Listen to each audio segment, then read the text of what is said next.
This April 28th, Nintendo is releasing a brand new edition of Mario Kart 8 that was originally released on the Wii U, and this one is gonna be called Mario Kart 8 Deluxe. Since I really love everything Mario Kart related, I figured out it could be pretty cool to do a little retrospective of this iconic game series. Welcome back to the Mario Kart Retrospective.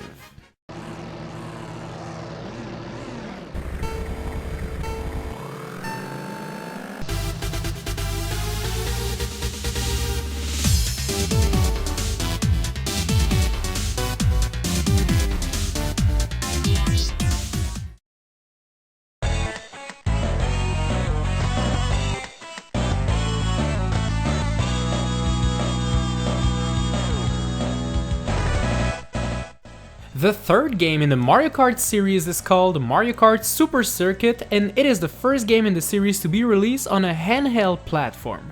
The game, originally called Mario Kart Advance, wasn't developed by Nintendo, it was actually developed by Intelligent Systems, the company that creates the Paper Mario and the Fire Emblem series.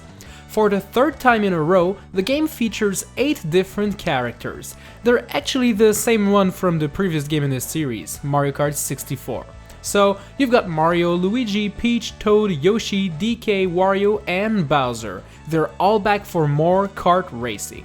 There are 3 other characters that can only be played in the versus mode when having only one cartridge. Those characters are Red, Light Blue, and Yellow Yoshi. Just like Mario Kart 64, the characters in the game are divided in 3 categories: light, medium, and heavy. This time though, it's actually easy to know the strengths and weaknesses of all characters because in the character select screen you can actually see everything you need to know. That's a first for the series and it's a pretty good feature.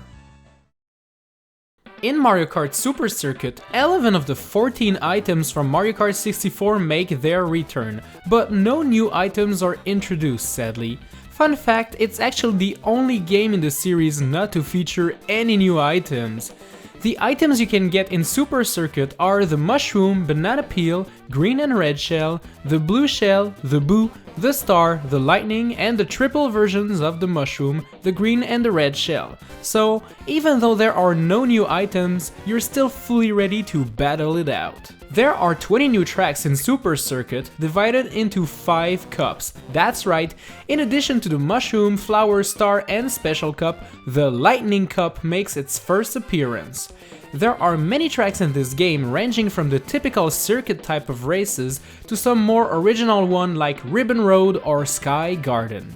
Bowser Castle tracks make their return in the game, with 3 of them being available, and obviously the final track in the Special Cup is none other than the infamous Rainbow Road. But I mean, we wouldn't expect anything else at that point. Rainbow Road is a staple. Beside those 20 brand new tracks, the game also offers 20 other extra tracks. Extra tracks? What does this imply, you might ask? Well, the entire set of tracks found in Super Mario Kart for the Super NES has been recreated in Mario Kart Super Circuit. That was the first time there were retro tracks in a Mario Kart game, but it's not gonna be the last. You can play all of these wonderful tracks in 50, 100 and 150cc, just like all of the previous Mario Kart games. This game, as opposed to the previous entry in the series, does not contain an extra or mirror mode, but then again, it does contain all 20 tracks from the original SNES game, so what more do we need really? The game modes remain unchanged, being Grand Prix, the typical one-player mode where you fight to be the first. There's Time Trial, where you aim at getting the best time possible. There's also Quick Run, which is a one-player mode where you can pick any track you want to play instead of being forced to complete an entire cup. So that's pretty cool to practice one certain track. There's the VS mode, where you can play with up to 4 players. Fun fact, you can actually play this game owning only one game cartridge. If you do so, all players will be a different color of Yoshi, and only 4 different SNES Mario Kart tracks will be available to pick. While being limited, it's still pretty cool if you want to show off the game to somebody before he actually buys it. A new concept was introduced in the Grand Prix mode, which is a ranking system. Depending on how you perform in the game, you can be awarded stars or grades.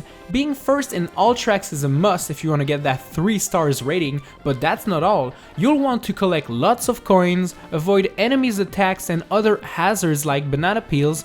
You'll want not to use the brake at all, since using the brakes lower your score. There's a bunch of different criteria, but if you race well, you shouldn't have too much problem getting a 3-star ranking. Battle mode is back in multiplayer mode if everyone has their own cartridge, and it's pretty similar to the previous game. I mean, you've got balloons and you gotta attack your opponents while avoiding enemies' attacks. 4 different battle stages are available to brawl on, being all named in a very original manner. Battle Course 1, Battle Course 2, 3, and 4. One is really reminiscent of the older SNES battle courses, one reminds me of a Bowser Castle track, one is really similar to the first one, and lastly, there's one that takes place in a desert, I think. Mario Kart Super Circuit was actually part of the Nintendo 3DS Ambassador program, a program which gave free virtual console games to early adopters of the 3DS console before the early price drop. The 3DS Ambassador version of the game did not include any of the multiplayer modes because, I mean, it was made for Game Boy and not 3DS, but it was still fun to play the single player mode and all tracks that were available. At its launch, the game received critical acclaim and has a score of 93 on Metacritic, based off 24 reviews, which is pretty good for a handheld game. It is the 4th best-selling game for the Game Boy Advance, selling 5.9 million copies worldwide. Get ready, because next time we will take a look at the next game in the franchise, which was released on the GameCube and changed the formula quite a bit, I might say. Mario Kart Double Dash is next, baby! Don't forget to slap a like on this video and subscribe to be notified of what's to come. Thanks for watching.